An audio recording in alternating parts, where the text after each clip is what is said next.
Top quality और consistent performance के लिए सिर्फ सिल्वर पंप। टॉप क्वालिटी और कंसिस्टेंट परफॉर्मेंस के लिए सिर्फ सिल्वर पंप, नाम याद रखना।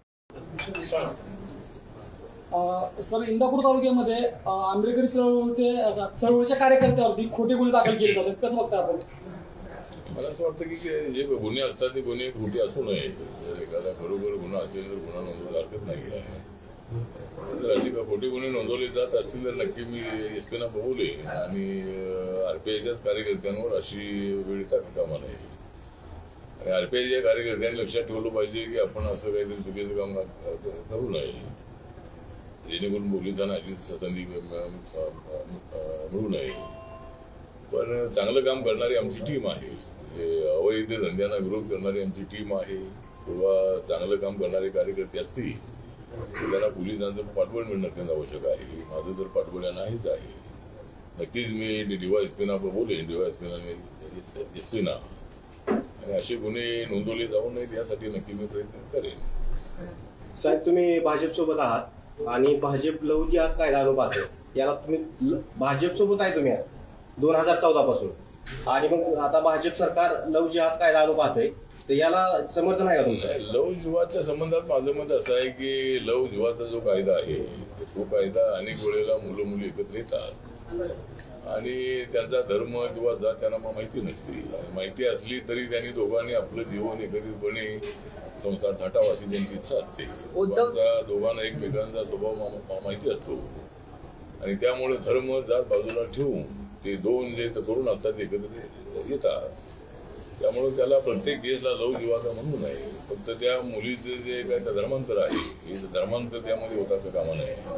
हिंदू मुलगी असेल, दलित मुलगी असेल आणि मुलगा मुस्लिम असेल तर धर्मांतर होऊ नये असं माझं मत आहे. ज्यावेळेला कायदा बनेल त्याच्यामध्ये अशी तरतूद असावी आणि प्रत्येक अशा लग्नाला लव जिहाद म्हणणं योग्य नाही असं माझं मत आहे.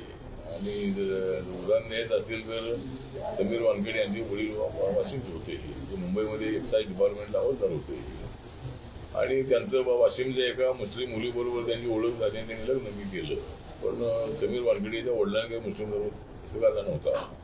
त्यामुळे असे जे काही तरुण एकत्रित येतात त्याला प्रत्येकाला लव जिहाद म्हणणं योग्य नाही असं माझ्या पक्षाची भूमिका आहे.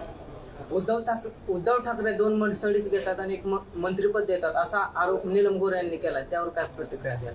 काय दोन मंडळीच घेतात आणि 1 मंत्रिपद देतात असा आरोप नीलम गोरे यांनी केलाय. मला वाटतं की नीलम गोरे या आमच्यासाठी आदरणीय नेते आहेत. त्या समाजवादी मुवमेंटमधून आलेले आहेत आणि काही वर्षी त्यांनी माझ्या पक्षामध्ये काम केलेलं आहे. नंतर त्या शिवसेनेमध्ये अनेक वर्ष होत्या आणि शिवसेनेने माननीय उद्धव ठाकरे यांनी त्यांना 3-4 वेळेला MLC दिलेली आहे आणि आता एकनाथ शिंदे यांनी त्यांना विधान परिषदेत सभापती बनवलेलं आहे.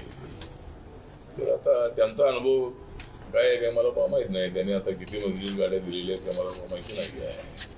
पण त्या ठिकाणी संजय राऊत यांनी जो काय वक्तव्य केलेलं आहे की नीलम गोरे यांचा एका महिलेचा अपमान करणे योग्य नाही आहे. तर नीलमताईंनी जे काही आरोप केलेले आहेत त्याच्याबद्दल काही मला माहिती नाही. उद्धव ठाकरे, राज ठाकरे एका विवाह सोहळ्यानिमित्त एकत्र आले, ते कायमस्वरूपी एकत्र येतील का, त्याकडे कसे बघतात? मला वाटतं की एकत्र कोणी येऊ शकतात, येऊ शकतही नाहीत आणि एकत्र आले तर कायम राहतील असं अजिबात नाही आहे. पण आमच्या पक्षामध्ये जर रिपब्लिकन पक्षामध्ये आमचे सगळे एकत्र राहत नाही आहे. ते आले की इकडे तिकडे जातात. पण माझा गट जो आहे माझ्या गटातले कार्यकर्ते जे आहे ते कुठे इकडे तिकडे जात नाही आहे. आणि माननीय उद्धव ठाकरे आणि राज ठाकरे एकत्र येतील असं मला वाटत नाही आहे.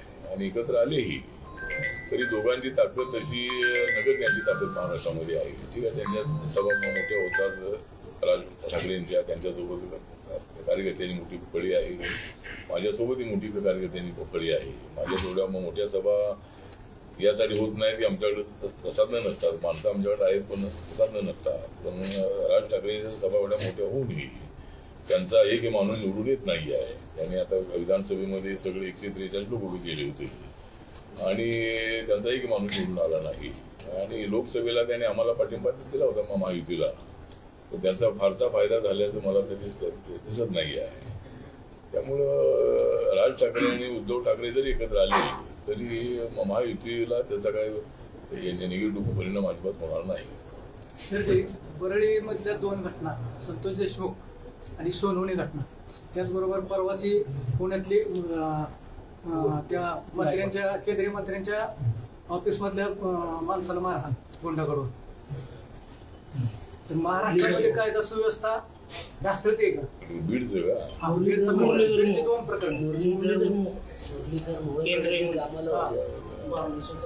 एकाने सांग रे काय सांग की. मुरलीधर मोहोळकडे कामाला होता, त्याला मारले, मारहाण झाली, त्याच्या माणसाला गुंडाकडून मारहाण झाली.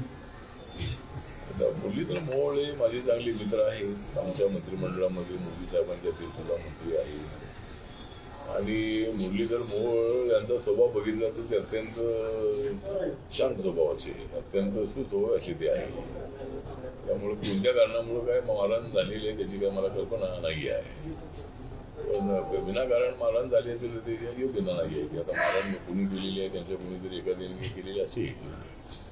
पण मला वाटतं की अशी मारहाण करण्याची आवश्यकता नाही. या घटना वारंवार घडतात, परंतु महाराष्ट्रातली कायदा सुव्यवस्था असली, महाराष्ट्रातली सुव्यवस्था जी आहे ती चांगली ठेवण्याचा प्रयत्न देवेंद्र करतात मुख्यमंत्री म्हणून, गृहमंत्री म्हणून.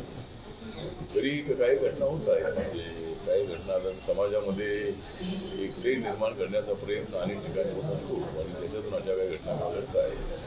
आता आपल्या पुणे जिल्ह्यामध्ये विक्रम गायकवाड जो बोरचा आहे, तो एका मराठा मुली त्याचं प्रकरण होतं आणि त्या दोघांनीला लग्न केलं होतं. आणि हा अत्यंत म्हणजे UPSC एक्झाम दिलेला हा शिक्षित तरुण होता आणि त्याची घरची परिस्थिती चांगली आहे. म्हणजे त्याच्या वडिलांना 14-15 एकर जमिनी आहे. त्या ठिकाणी जिममध्ये जायचा, एक्सरसाइज करायचा, त्याची बॉडी फार मजबूत होती. पण ज्यांनी तो हल्ला केलेला आहे तो त्याचा मित्रच होता आणि दोघे जण एकत्रितपणे त्या ठिकाणी ते एक्सरसाइज करायचे, जिमला जायचे.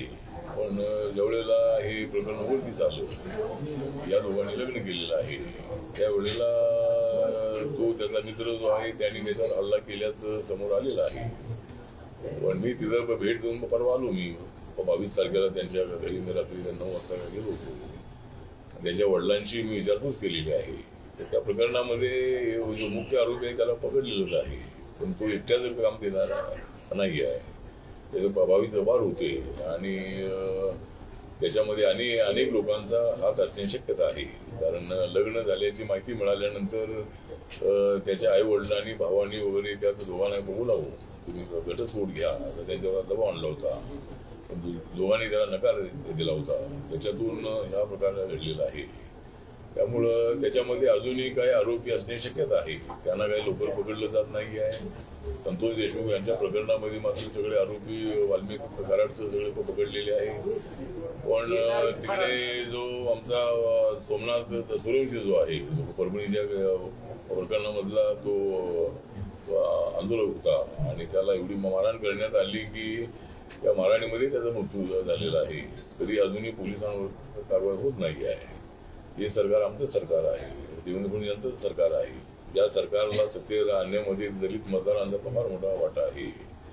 आणि असं असताना दलितांवर झालेल्या हल्ल्यामध्ये आम्हाला न्याय मिळत नाही दिसतंय. आणि SIT जी आहे, SIT मध्ये मामूली अधिकारी त्याच्यामध्ये आहे, SIT नेमलेली आहे. पण त्याच्यामध्ये सक्षम IPS लेवलचा अधिकारी असावा आणि त्याची चौकशी निष्पक्षपातीपणे व्हावी. आणि त्याच्यामध्ये परभणीच्या केसमध्ये ज्या पोलिसांनी मारहाण केलेली आहे त्यांच्यावर कठोर कारवाई झाली पाहिजे. आणि विक्रम गायकवाड यांच्या केसमध्ये अजूनही काही आरोपी आहे त्यांना लवकरात लवकर पकडणं अत्यंत आवश्यक आहे. थँक्यू.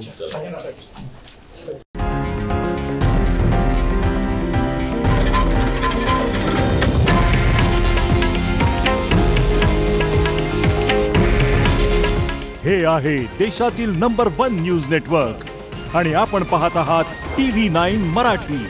काळजी तुमची, हित महाराष्ट्राचं.